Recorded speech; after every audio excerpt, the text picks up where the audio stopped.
Hello বন্ধুরা, তোমরা সবাই কেমন আছো? আমি খুব ভালো আছি, তাই চলে আসলাম আবার তোমাদের সামনে একটা নতুন রেসিপি নিয়ে। একবার তোমরা বাড়িতে এইভাবে ট্রাই করো, দারুণ স্বাদের একটা টেস্টি রেসিপি, দই ছাড়া চিকেন কষা। এ দেখো, আমি এখানে একটা মশলা করে নিলাম। কাঁচা লঙ্কা, কটা পাকা লঙ্কা, মানে পাকা লঙ্কা বলতে শুকনো লঙ্কা আর টমেটো দিয়ে একটা পেস্ট বানিয়ে নিলাম। দিয়ে মাংসটা আমি 500 গ্রাম মতন মাংস নিয়েছি। আর মাংসটা আমি ভালো করে ধুয়ে নিয়ে আমি মশলাটা ঢেলে দিলাম, বাটা মশলাটা ঢেলে দিয়ে আদা বাটা দিয়ে দিলাম।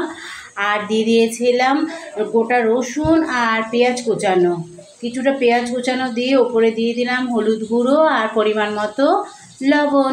দিয়ে আমি 3 চামচ মতো সর্ষের তেল দিয়েছি। সর্ষের তেল দিয়ে আমি ভালো করে মাখিয়ে নিলাম। ভালো করে মাখিয়ে নিয়ে আমি আধ ঘন্টা মতো রেস্টে রেখে দিয়েছিলাম। হাতে যদি সময় বেশি থাকে তাহলে তোমরা বেশিক্ষণও রাখতে পারো, মানে 1 ঘন্টা মতো রাখলে খুব ভালো হয়। আর দেখো, এবার আমি আধ ঘন্টা মতো রেখেছি। এবার গ্যাসে একটা কড়াই বসিয়ে তাতে আমি সর্ষের তেল দিয়েছি আর কিছুটা রিফাইন দিয়েছি। দিয়ে একটা ফোড়ন দিয়ে দিলাম, গোটা জিরে, তেজপাতা আর শুকনো লঙ্কা। ফোড়নে যখন মিষ্টি গন্ধ বেরিয়ে আসবে তখন আমি আলু দিয়ে দিয়েছিলাম। আলুগুলো আমি ছোট ছোট করে কেটে আমি পরিমাণ মতো লবণ আর হলুদ দিয়ে ভেজে নিলাম।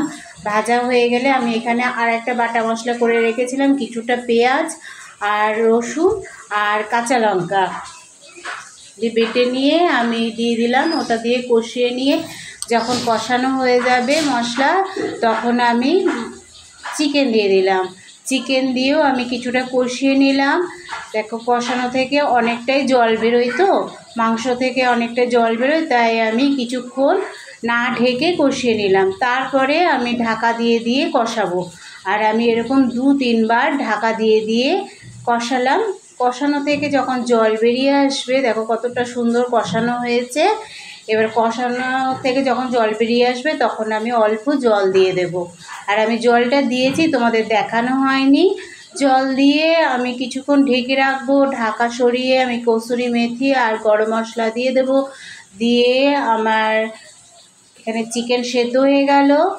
আর আমি এখানে বেশি ঝোল রাখবো না, গ্রেভি, তার জন্য আমি অল্প জল দিয়ে দিয়েছি।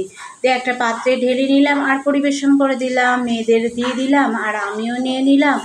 এই দেখো কত সুন্দর লাগছে না দেখতে।